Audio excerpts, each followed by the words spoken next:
Hello students, welcome to the class unit 7 properties of bulk matter में आज हम topic discuss करेंगे transfer of heat. जैसा कि आप देख रहे हैं, ट्रांसफर ऑफ हीट यानी कि टाइप्स ऑफ किस तरह से हीट जो है वो ट्रांसफर करती है किसी एक ऑब्जेक्ट से दूसरे ऑब्जेक्ट तक। तो टाइप्स ऑफ हीट ट्रांसफर, अगर आप यहां पे देखोगे, कन्वेक्शन, कंडक्शन एंड रेडिएशन। तो सबसे पहले हम बात करते हैं कंडक्शन की। कंडक्शन क्या है? The process by which heat और electricity is directly transmitted through substance when there is a difference of temperature or of electrical potential between adjoining regions without movement of the material।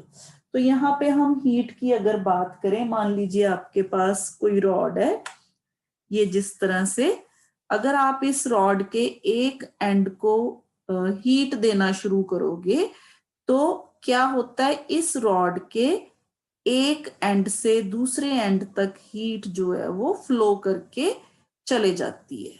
This is conduction. Actually होता क्या है, molecules जो होते हैं solid में, या ये क्या करते हैं, जैसे ही हम इनको हीट करते हैं तो ये मॉलिक्यूल्स जो हैं इनकी काइनेटिक एनर्जी जो है वो इंक्रीज होना शुरू हो जाती है, जिसकी वजह से यहाँ पे क्या होता है, एनर्जी इंक्रीज होने से ये जो है हीट अप हो जाते हैं। यहाँ पे जो टेम्परेचर है वो क्या हो जाता है, बढ़ जाता है। तो ये अपनी काइनेटिक एनर्जी, ये डिस्टरबेंस जो होती है, ये अपने नेबरिंग मॉलिक्यूल्स को दे देते हैं। तो जैसे जैसे ये डिस्टरबेंस आगे बढ़ती है वैसे वैसे ये जो रॉड है ये क्या होना शुरू हो जाती है, इसमें हीट जो है वो फ्लो होना शुरू हो जाती है एक एंड से दूसरे एंड में। मान लीजिए ये एंड ए है, इस तरफ एंड बी है। अगर आप इस रॉड को यहां से पकड़ी रखोगे तो थोड़ी देर बाद आपको क्या होगा, यहाँ पे जो हीट है वो फील होनी शुरू हो जाएगी। तो दिस इज कंडक्शन। इसी तरह से second method is convection. What is convection? आपने घर पे चाय, कॉफी, दूध, पानी, ये सारी चीजें गर्म की होंगी।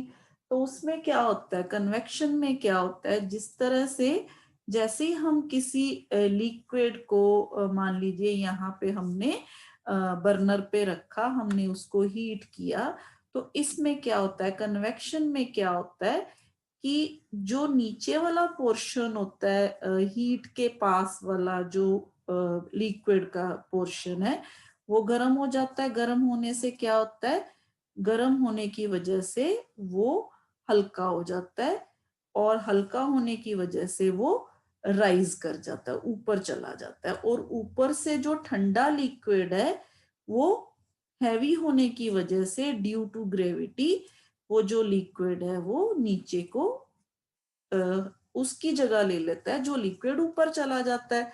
तो इस तरह से ये प्रोसेस है जो चलता रहता है। यहाँ पे जो लिक्विड है वो गर्म होके ऊपर जाता है, ऊपर वाला लिक्विड है जो वो ठंडा होने के कारण नीचे आ जाता है। इसी तरह से धीरे धीरे धीरे धीरे सारे का सारा जो ये जो लिक्विड है ये क्या होना शुरू हो जाता है, ये गर्म हो जाता है। तो this is convection which is a mode of heat transfer. इसी तरह से व्हाट इज रेडिएशन? तो रेडिएशन है, हम जैसे आप कपड़े प्रेस करते हो, अगर आप प्रेस के पास थोड़ी देर खड़े हो जाओगे, अगर आप प्रेस को देखोगे, आप चाहे उसको टच भी ना करो, थोड़ी दूर ही उसकी जो आपको क्या हीट जो है वो फील होनी शुरू हो जाती है।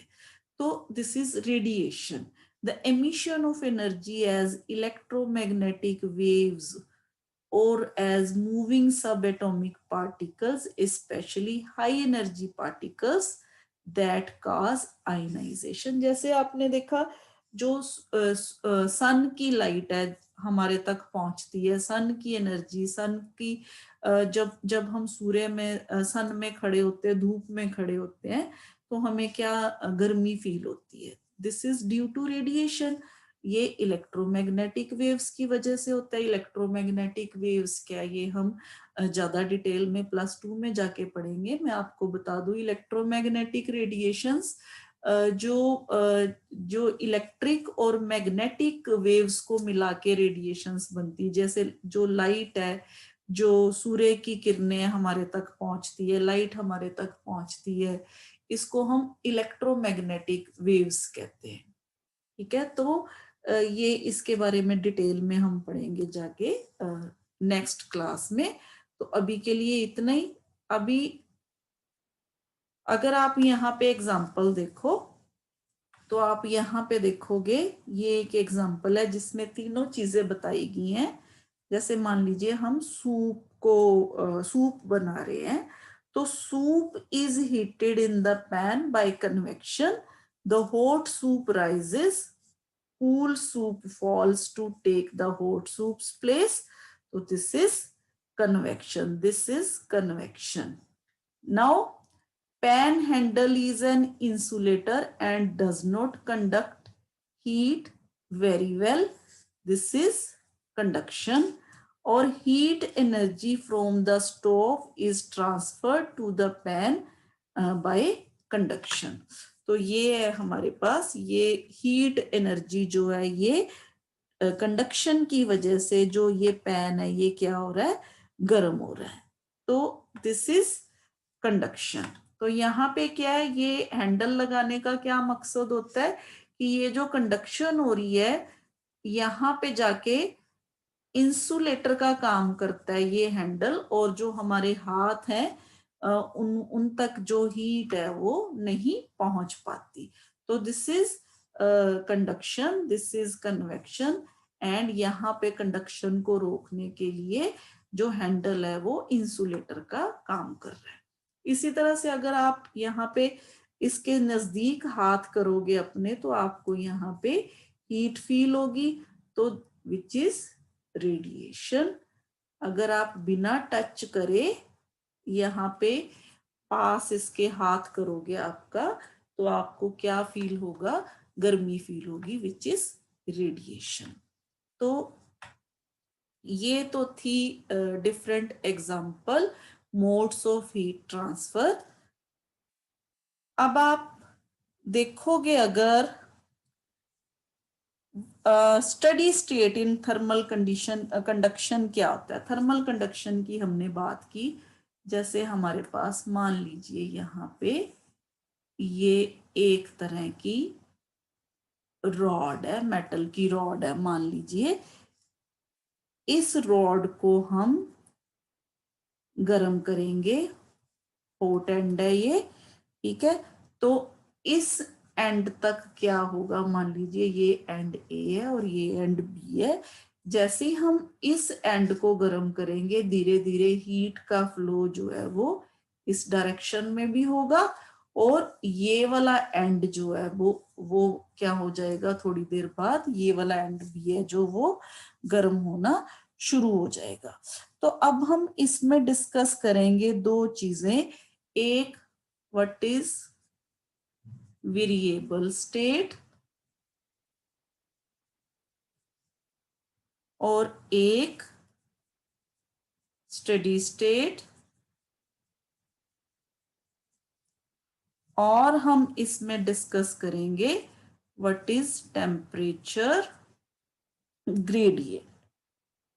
यहां पे हम डिस्कस करेंगे व्हाट इज टेम्परेचर ग्रेडियंट।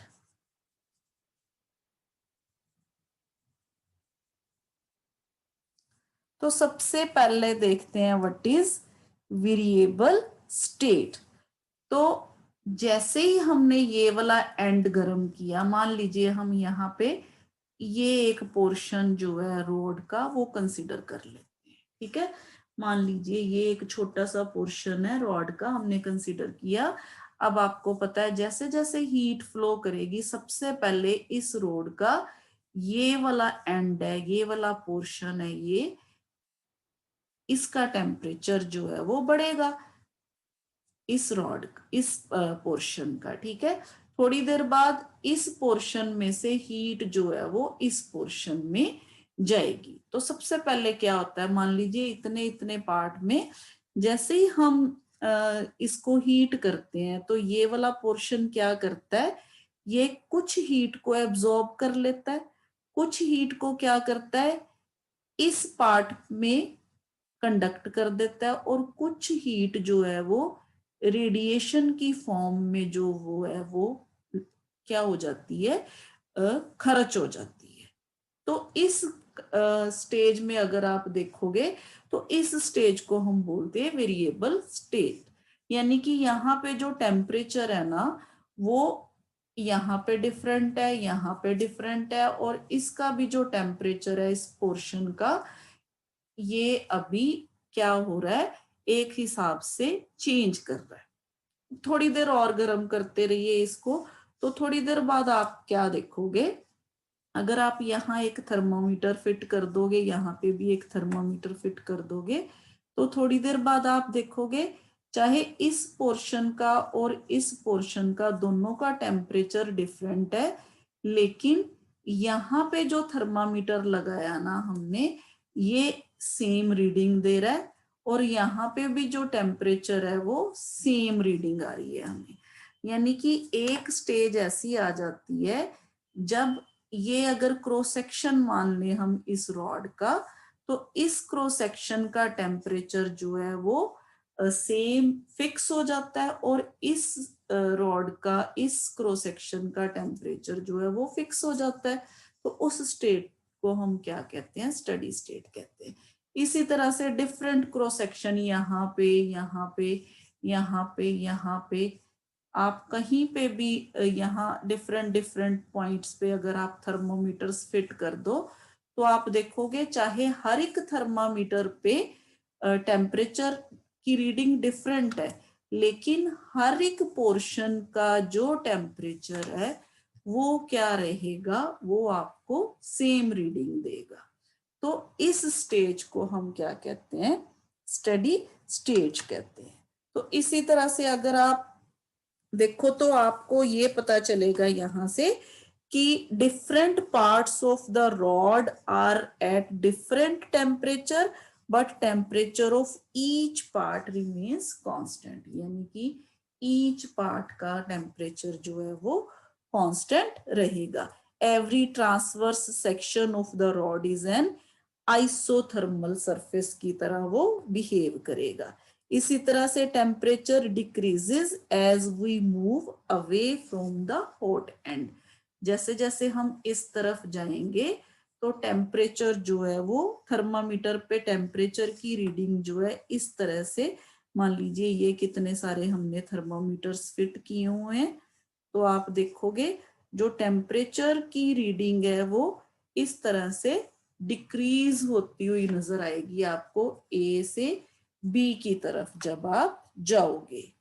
तो इसी तरह से quantity of heat flowing per second through every cross section is constant. अगर आप देखोगे तो quantity of heat flowing per second through every cross section क्या होगी, आपको कांस्टेंट मिलेगी। अब अगर आप rate of change of temperature with distance की बात करो in the direction of flow of heat, तो आपको उसे आप कह सकते हो टेम्परेचर ग्रेडियंट। तो हम यहाँ पे देखेंगे what is temperature gradient.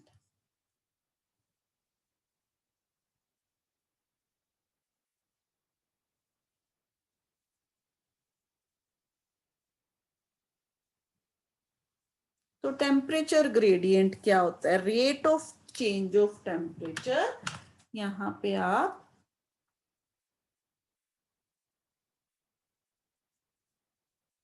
rate of change of temperature with distance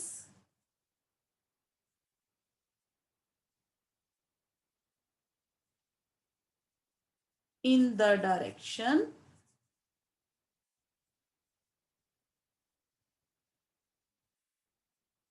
of flow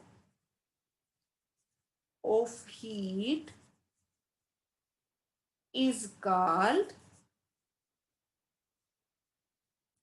temperature gradient. इसको हम बोलेंगे टेम्परेचर ग्रेडियंट। अगर आप यहाँ पे जैसे हमने ये दो पोर्शन माने थे, मान लीजिए यहाँ पे टेम्परेचर T1 है और यहाँ पे टेम्परेचर T2 है। नेचुरली T1 टेम्परेचर है वो ज्यादा होगा, T2 टेम्परेचर है वो कम होगा। मान लीजिए ये T1 है और ये T2 टेम्परेचर है। तो अगर हम टेम्परेचर ग्रेडियंट की बात करें, मान लीजिए इन रॉड के इस हिस्से में जो दोनों में जो डिस्टेंस है वो x से हम लिखते हैं, तो टेम्परेचर ग्रेडियंट है जो वो किसके बराबर होगा? Temperature gradient is equal to T1 minus T2 divided by x। This is temperature gradient. I hope आपको ये समझ आ गया होगा कि टेम्परेचर ग्रेडियंट क्या होता है। तो अब हम इसी चीज को देख के नेक्स्ट इंपॉर्टेंट टॉपिक एक डिस्कस करेंगे, वो है व्हाट इज थर्मल कंडक्टिविटी।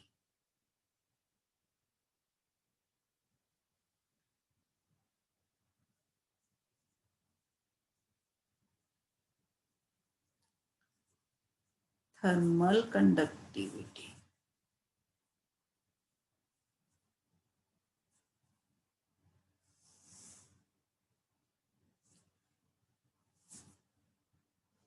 तो थर्मल कंडक्टिविटी देखने के लिए सबसे पहले मान लीजिए हमारे पास ये एक ब्लॉक है, ये मान लीजिए हमारे पास this is a block.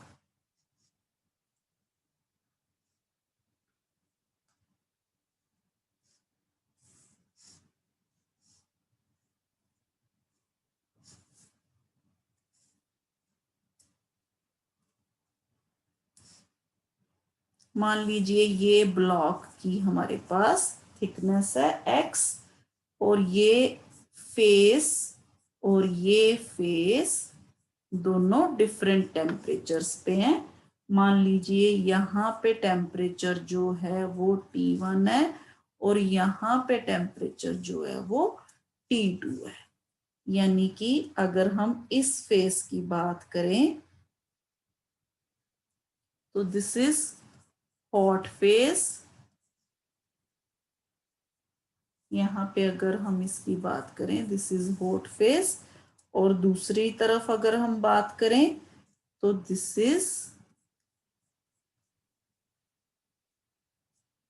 Cold face.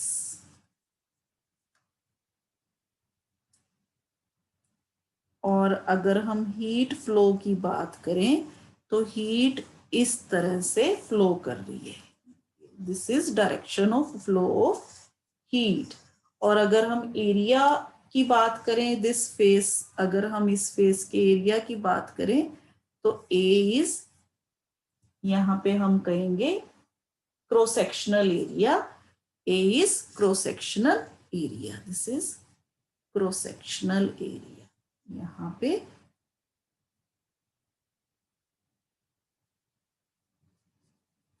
और दिस इज थिकनेस।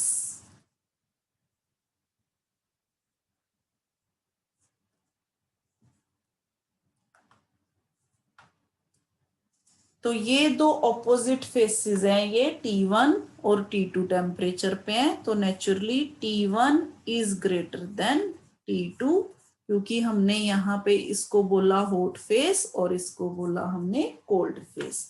तो it is found that amount of heat Q that flows from hot to cold face during the steady state is, यानी कि अगर हम Q की बात करें, amount of heat Q that flows from hot to cold phase during the steady state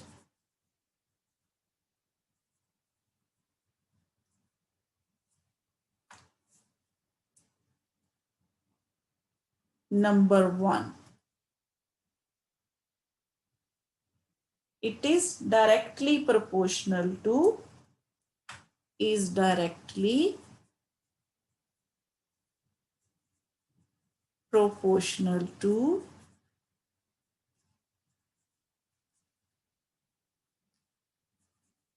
the cross sectional area. तो cross sectional area हमने क्या लिया था? Cross sectional area which is capital A. Next second, अगर हम बात करें second point की,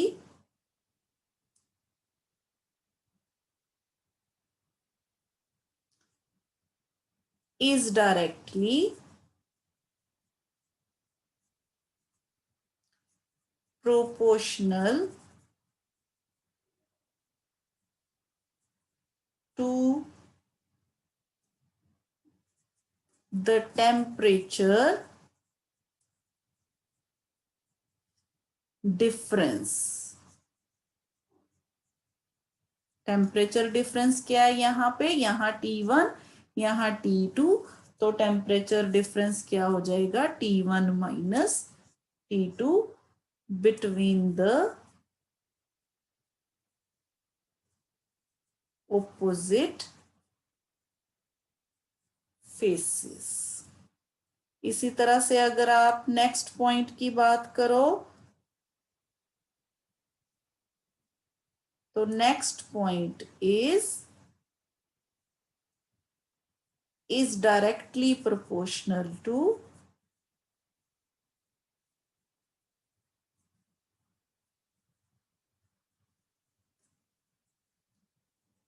time t for which the heat flows.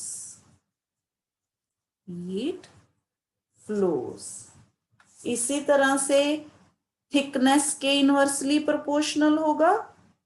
Next point,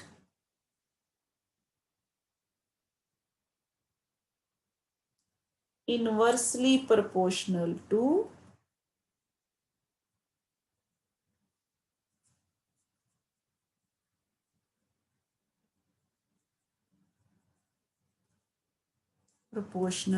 the thickness. Thickness हमने कितनी ली थी? Thickness which is x of the block. और लास्ट अगर हम देखें तो ये होगा fifth point,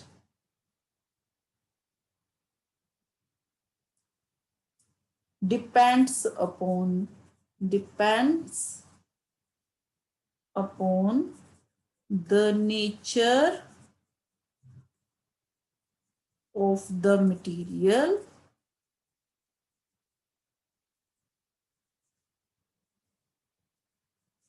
of the block. यानी कि आपने ये मटेरियल क्या लिया है? आयरन लिया, कॉपर लिया, ब्रास लिया, कौन सा मटेरियल लिया? आपको पता है हर एक की जो थर्मल कंडक्टिविटी है वो क्या होगी? डिफरेंट होगी. डिफरेंट जो है हीट फ्लो करेगी. तो अगर हम इन सारे पॉइंट्स को कंबाइन कर दें तो हमारे पास क्या आ जाएगा? Heat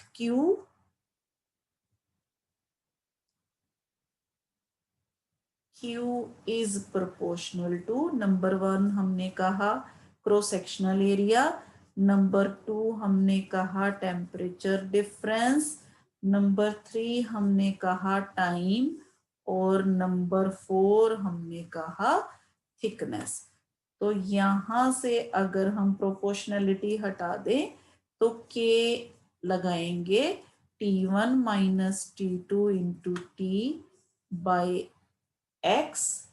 Here K is called coefficient of thermal conductivity. Coefficient of thermal conductivity.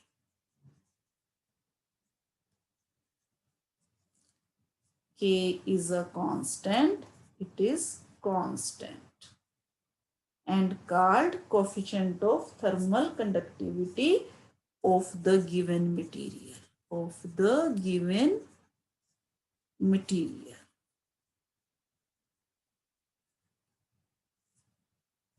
और जैसे कि हमने कहा गिवन मटेरियल क्यों, क्योंकि इसकी वैल्यू जो है वो किस पे डिपेंड करती है, नेचर पे डिपेंड करती है। के की वैल्यू नेचर पे डिपेंड करती है मटेरियल की।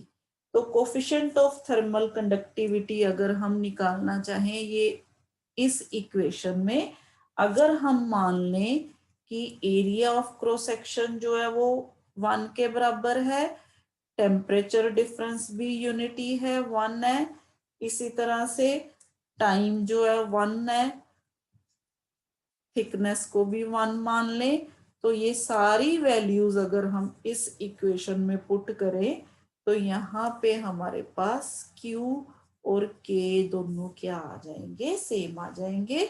तो यहाँ से हम कहेंगे कि K ऑफ अ मटेरियल में be defined as the quantity of heat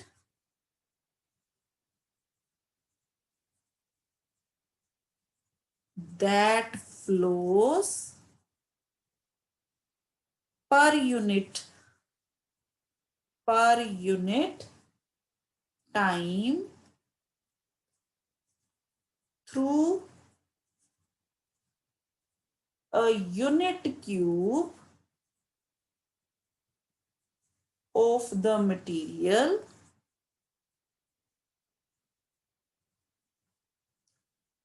when its opposite faces are kept at a temperature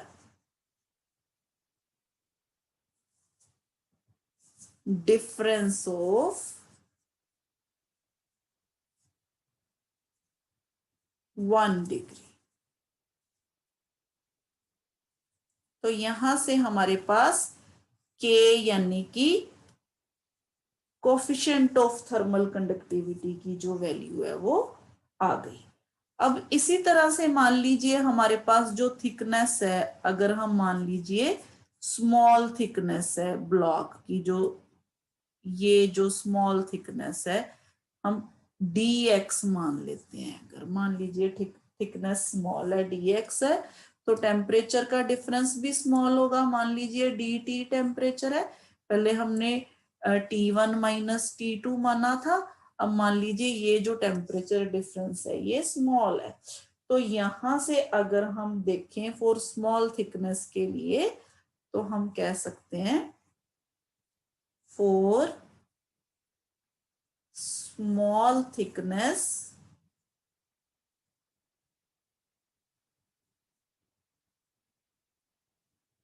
of the material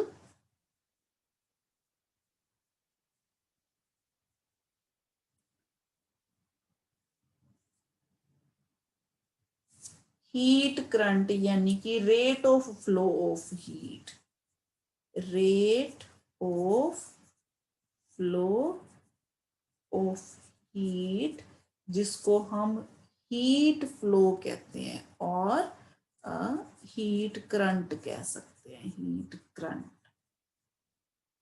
H से हम इसे लिखेंगे कैन बी रिटर्न एज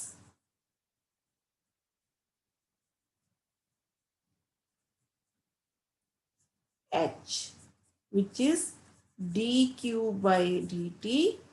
अगर हम सेम इक्वेशन को यूज करें minus K A, temperature difference जो हमने लिया था dt और जो थिकनेस हमने ली थी वो dx, तो यहाँ पे नेगेटिव साइन है जो ये शो करता है कि जो direction of flow of heat है ना, उस तरफ क्या हमारे पास हो रहा है, टेम्परेचर जो है वो कम हो रहा है। ठीक है, तो यहाँ negative sign indicates that dt by dx is negative in the direction of flow of heat.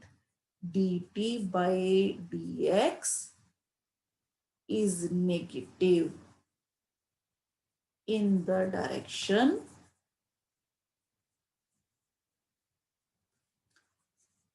of flow of heat। तो इसका मतलब क्या है, टेम्परेचर डिक्रीज हो रहा है अलोंग पॉजिटिव डायरेक्शन, इस तरफ जो टेम्परेचर है वो डिक्रीज कर रहा है। ठीक है, डिक्रीज कर रहा है। तो negative sign in the above equation ensure that K is positive. तो अगर हम यहाँ पे ये बोलें तो यहां से हमारे पास अगर हम यूनिट्स की बात करें तो यूनिट ऑफ के क्या आ गया, यूनिट ऑफ के। तो नेचुरली अगर हम के की वैल्यू फाइंड आउट करें तो के आ जाएगा Q into x by A into T1 minus T2 into T. तो अब इन सब के यूनिट लगा देते हैं यहाँ पे। तो K इज यहाँ जाउल, ये मीटर, यहाँ मीटर स्क्वायर, यहाँ पे केल्विन और यहाँ पे सेकंड।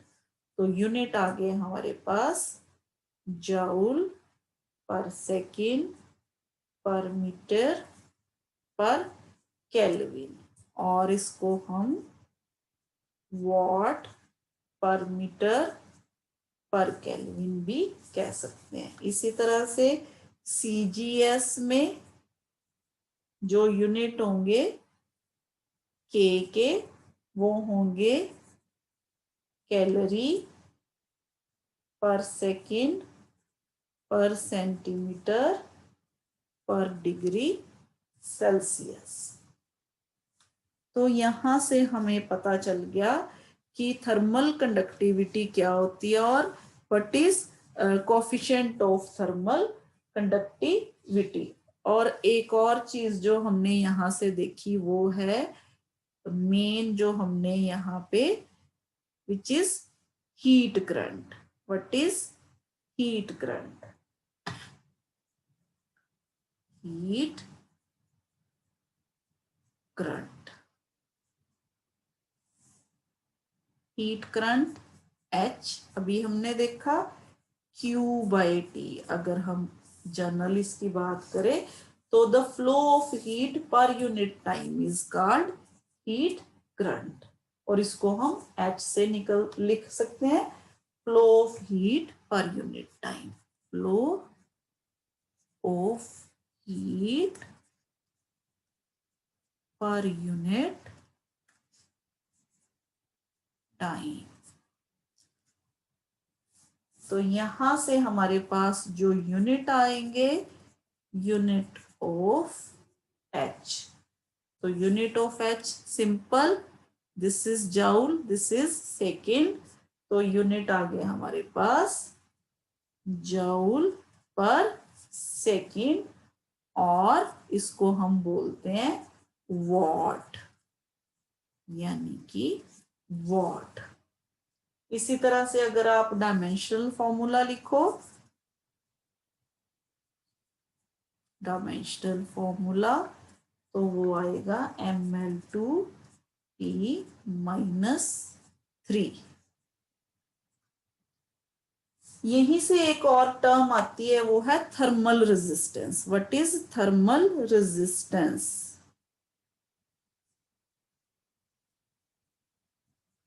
थर्मल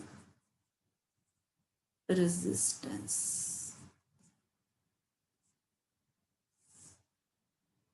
तो थर्मल रेजिस्टेंस जो है वो ratio of the temperature difference. जब हम यहाँ पे अगर हम इस फेस और इस फेस में टेम्परेचर डिफरेंस जो है, मान लीजिए हमारे पास डेल्टा टी है, मान लीजिए टेम्परेचर डिफरेंस डेल्टा टी है, तो ratio of temperature difference between the ends of the conductor, ये दोनों एंड्स हैं, टू द हीट करंट, इस जो इक्वेशन है, इस क्वांटिटी को हम बोलते हैं thermal resistance. It is thermal resistance. और इसको हम लिखते हैं आर एच से, थर्मल रेजिस्टेंस। तो thermal resistance is delta T by H, यानी कि रेशियो ऑफ टेम्परेचर डिफरेंस, यहाँ रेशियो ऑफ टेम्परेचर डिफरेंस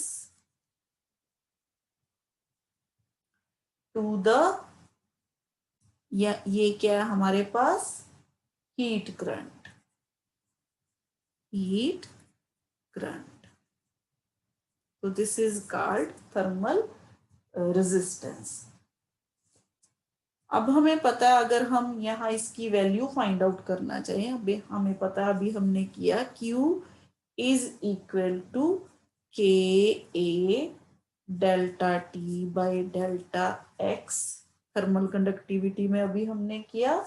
तो यहाँ से अब हमें ये भी पता है कि H जो है वो Q बाई टी होता है। तो यहाँ पे अगर हम ये वैल्यू Q की यहाँ पे पुट करेंगे, तो हमारे पास जो वैल्यू आ जाएगी H की, आर एच की वैल्यू जो है आ जाएगी, H है जो Q बाई टी है, इसी तरह से आर एच है जो हमारे पास, यहाँ पे अगर हम वैल्यू पुट करें Q A delta T by delta X आ गया।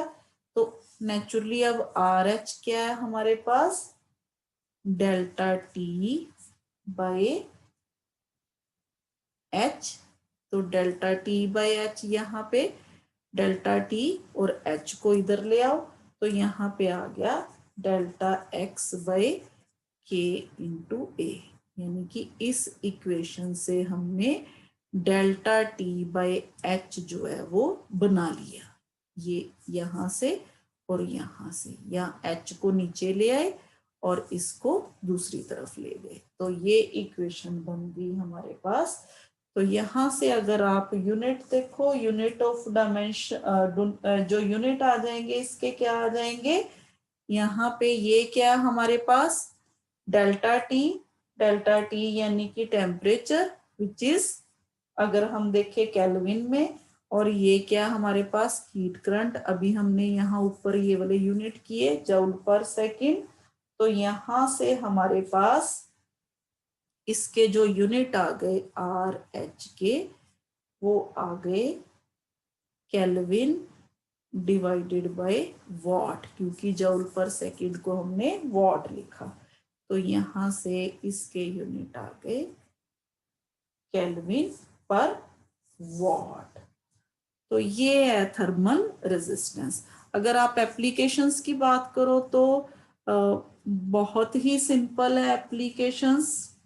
वो जब से हमने साइंस पढ़नी शुरू की है, तब से हम पढ़ते आ रहे हैं applications of thermal conductivity in daily life.